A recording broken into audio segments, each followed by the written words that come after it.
Hello, नमस्कार. कशा तुम्ही? मीही छान आहे आणि तुम्हीही मजेत असाल तर स्वागत आहे माझ्या रीना रुपेट चोट यूट्यूब चॅनल. मी सर्वांचे खूप खूप मनापासून स्वागत करते.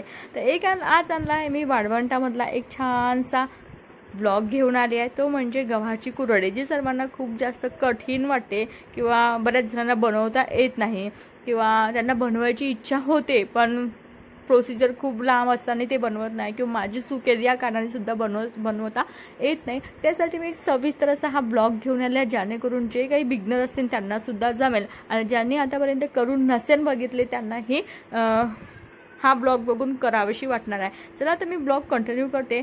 आधी हे गहू मी 2 किलोच्या प्रमाणात घेतली आहे. छानपैकी यांना धुवून घ्यायचं 3-4 पाण्याने आणि साईडला रात्रभर एका दिवसासाठी तुम्ही भिजत ठेवू शकता. दुसऱ्या दिवशी गहूची आता या ब्लॉगमध्ये कंटिन्यू दिसत असेल अशा प्रकारे होते. थोडीशी वास जरी उग्र येत असली तर काही हरकत नाही, टेस्ट तशीच खूप चविष्ट लागते. जर तुमच्याकडे अंगण असेल किंवा खुलं जागा असेल तुम्ही तिथं ठेवा, जेणेकरून इतकी स्मेल येणार नाही. तर आमच्याकडे पर्याय नाही म्हणून मी रूममध्येच ठेवली. तुमच्याकडे जागा असेल तर ऑफकोर्स तुम्ही बाहेर ठेवा, म्हणजे एवढी स्मेल येणार नाही. आणि डेली तुम्हाला पाणी चेंज करायचंच आहे, कारण की पाण्याची स्मेल थोडीशी खराब येतेच. त्यामुळे तुम्हाला 3 दिवस हे प्रोसिजर कंटिन्यू करायचे आणि पाणी तुम्हाला चेंज करायचं आहे. तर आजचा आहे दुसरा दिवस. तर बघू शकाल मी पाणी ह्याचं 3-4 वेळा छानपैकी आतमध्ये हात टाकून आपण छानपैकी धुवून घेतो, जेणेकरून जे काही स्मेल असेल गव्हाला लागलेली ते पूर्णपणे निघून जाईल. तर अशा प्रकारे झाले 2 दिवस करून झाले आणि मी छानपैकी पुन्हा झाकण लावून साईडला ठेवले. आज आला आहे तिसरा दिवस. तिसऱ्या दिवशी बघू शकाल तेच गहू मी छान धुवून टाकले. साडीने धुवायचे, कारण की हात खालपर्यंत गेला पाहिजे.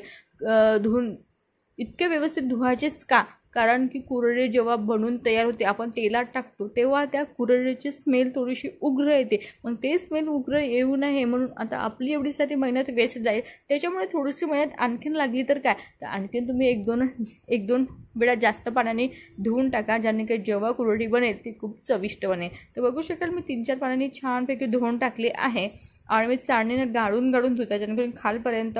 आणि आपण थोडंसं तिसऱ्या दिवशी थोडीशी प्रोसिजर करताना थोडंसं हळू, कारण की गहू छान भिजलेले असतात, त्यामुळे आपण असं करू.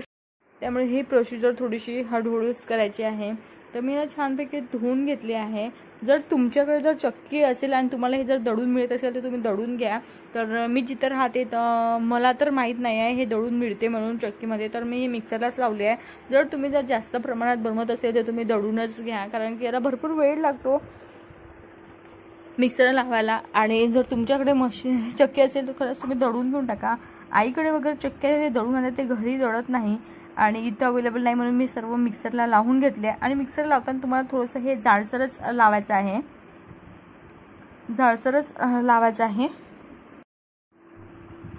आणि मी हे व्यवस्थित पूर्णपैकी मिक्सरला लावून घेतले आहे. थोडंसं जाडसर घ्यायचं आहे, तर पूर्णपैकी मिक्सरला लावून घेतलं आहे. आणि ते छोटंसं भांडं छोटं पडलं त्यामुळे ते महात नव्हतं, तर मी मोठा बेडमधून गंज काढली, तर त्यामध्ये मी सर्व टाकली आणि तुम्हाला छानपैकी ते व्यवस्थित धुवून घ्यायचं आहे, म्हणजे ते फिरवून घ्यायचा.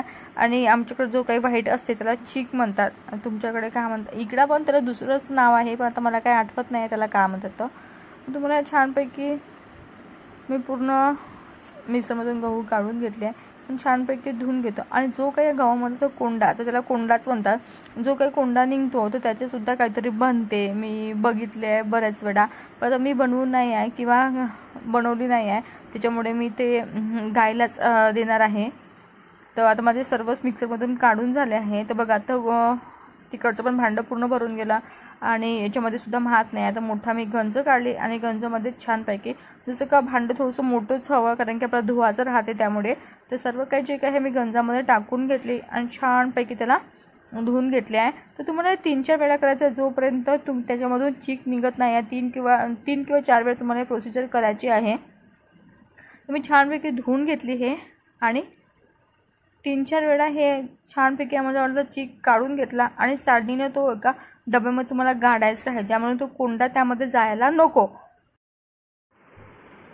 तर माझे सर्व 2-3 वेळा पाण्याने काढायचं आणि छानपैकी ते गाळून घ्यायचं, जेणेकरून त्यामध्ये कोणत्याही प्रकारचा कोंडा राहणार नाही आणि कुरडई आपली छान बनेल. तर मी अशा प्रकारे पूर्ण कोंडा साईडला काढून घेते. हे प्रोसेस तुम्हाला 3-4 वेळा करायचीच आहे. तर तर मला असं वाटते जर तुम्ही बनवत असाल तर थोड्या कमी क्वांटिटीमध्ये बनवा, म्हणजे परफेक्ट बनवून जाईल. आणि जर तुमच्या मदतीला कोणी असेल तर तुम्हाला खरंच खूप मदत होईल, कारण की एकटीला करणं खूप अवघड आहे. कारण की फिरवायला वगैरे आपले हात भाजून जातात आणि कुरडई टाकायलासुद्धा खूप जास्तच हे लागते, त्या मेहनत लागते. त्यामुळे एक जण असेल ना तर लवकर होतील, जर एकटे असेल ना तर खूप जास्त वेळ लागते. आणि यांची तर वर्किंग होती, त्याच्यामुळे जे काही केलं सर्व मी एकटीनेच केलं. आणि तर हे अशी चाळणी ठेवायची तुम्हाला. तुमच्याकडे जर गहू गाची चाळणी असेल, आपण कणिक वगैरे ज्याने गाळतो, तुम्ही ते सुद्धा यूज करू शकता. तर आधी मी ही जाडी थोडी जाड आहे तर मी हेच यूज केली आहे. आणि माझ्याकडे ते प्लास्टिकची मैदा काढायची चाळी आहे, तर नंतर मी त्याच्यामधून सुद्धा एक वेळा काढून घेणार आहे. तर सर्व असं आपल्याला चाळी ठेवूनच काढायचं आहे. तर मी पूर्ण प्रोसिजर अशीच करून घेतली आहे. आणि पूर्ण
आणि आजचा दुसरा दिवस सकाळी. तर सकाळी आमचं चाय वगैरे घेऊन झाला, नाश्ताही करून झाला, कारण की कुरडई बनायला बराच वेळ लागते. आणि हे पण नाश्त्याला येऊन गेले, कारण की एकटं असल्यामुळे भरपूर वेळ लागते, तर कुरडई बनवायला एक जण मदतीला हवं, कारण की दोघी असल्या तर कुरडई कसं ते थंड झालं की कुरडई पडत नाही, म्हणून या प्रोसेससाठी दोघी असल्या तर खूप बेस्ट होईल. तर आता हे येणार होते तर पण मी नाश्ता आणि आमचं चाय वगैरे घेऊन झाला. नंतर बघू शकता याच्यामध्ये गंज भरून, रात्री बघितलं तुम्ही गंज भरून पाणी होतं, तर थोडासा व्हिडिओ स्किप झाला. तर मी हे जे एक्स्ट्राचं पाणी होतं ते काढून घेतलं आणि हा जितका दिसत असेल पांढरा हा चीक आहे जो खाली बसलेला आहे, तर मी तो काढून घेत आहे. तर छोटासा मी गंज काढले, गंजमध्ये थोडंसं पाणी ॲड केली आहे आणि त्यामध्ये मीठ तुम्हाला चवीनुसार ॲड करायचं आहे. थोडंसं कमीच ॲड करा, नंतर वरून चेक करून तुम्ही टाकू शकता. तर मी मीठ ॲड केली आहे आणि फिरवायला म्हणजे आपण एकामध्ये सुद्धा टाकू शकतो, पण फिरवायसाठी मी एकटीच होती कारण की दोघींची गरज आहे या प्रोसिजरला. तर मी असल्यामुळे तर मला जसं जमेल म्हणून मी थोडं करत गेली. ही प्रोसिजर करताना तुम्हाला गॅस कमी ठेवायचा आहे आणि एक हात आपला नेहमी तो त्याच्यामध्ये हलवायचाच आहे, कारण की जर आपला हात थांबला तर त्यामध्ये गोडे होतात आणि आपली कुरडईचा चीक छान जमणार नाही. त्यामुळे थोडंसं गॅस कमी करा आणि व्यवस्थित ते फिरवून घ्या.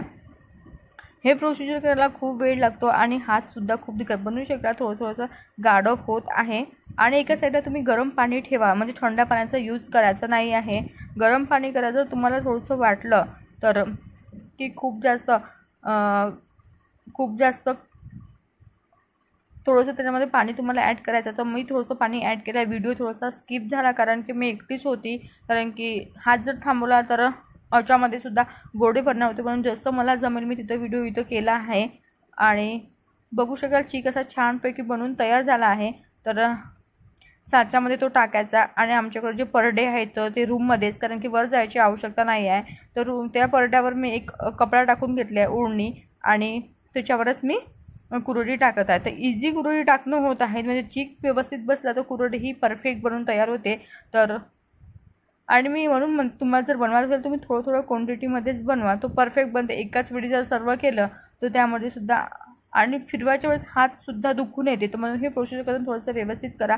आणि तुमच्याकडे जर कलर असेल त्यामध्ये कलरसुद्धा ॲड करा. आता माझ्याकडे कलर होते तर मी त्यामध्ये कलर ॲड केले आहे. कलरचे पण छान वाटतात, तर मी अशा प्रकारे पूर्ण परड्यावर टाकून घेतली आहे. आणि बनवताना खरंच खूप केअरफुली बनवा, कारण की त्याच्यामध्ये जर हात वगैरे व्यवस्थित चालूच ठेवा. तर मला असं वाटते हा ब्लॉग मी कुठेही स्किप नाही केला, पूर्ण ब्लॉग केला, जेणेकरून तुम्हाला जर कुरडई बनवता येत नसेल तर हा व्हिडिओ बनवून नक्कीच तुम्हाला बनवता येईल असं मला वाटते. आणि आणखीन माझ्याकडे येल्लोसुद्धा कलर होता, ऑरेंज आणि येल्लो माझ्याकडे कलर होते, कारण की बिर्याणीमध्ये मी ते यूज करते, त्यामुळे माझ्याकडे ते नेहमी कलर राहतात.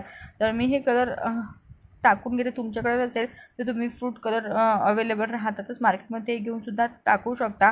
कलरफुल थोडंसं दिसायलाही खूप छान वाटते. तर अशा प्रकारे मी दोन्ही परड्यावर बनवून घेतली आहे. आता मला हे उन्हात वाळवायला ठेवायचे आहे. तर तुमच्याकडे परडे असतील तर खरं तुम्ही परडे घ्या आणि रूममध्येच टाका, जेणेकरून उन्हात आपल्याला इतका वेळ नाही आणि लगेच थंड होते. हे उन्हात नेईपर्यंत पूर्ण थंड होते, म्हणून हे रूममध्येच टाकायला परवडते. तर इथेच मी ब्लॉग एंड करतो. तो कसा वाटला ब्लॉग नक्की कळवा. तर बाय.